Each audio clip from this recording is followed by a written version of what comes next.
Sign 42 ডিগ্রির মান এটা হলে আমাদের বার করতে হবে tan 48 ডিগ্রি কত। সাইনের পূরক কি হয়?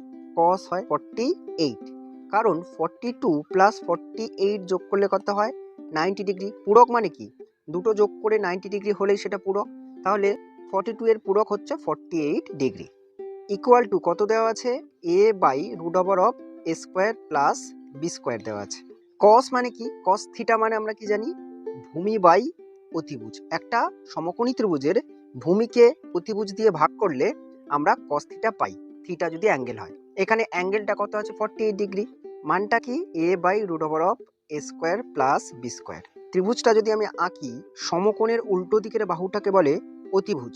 সেই অতিভুজের মানটা এখানে দেখতে পাচ্ছি root over of a square plus B square, আর ভূমি হচ্ছে a।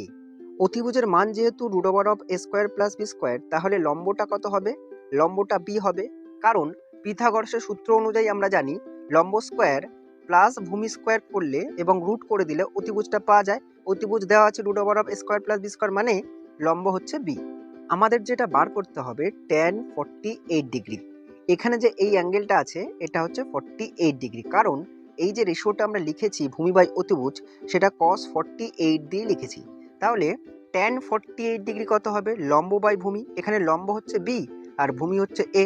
tan 48 ডিগ্রির মান তাহলে কত পেলাম? বি বাই এ, যেটা কিনা অপশন বিতে আছে। তাহলে অপশন বি সঠিক উত্তর।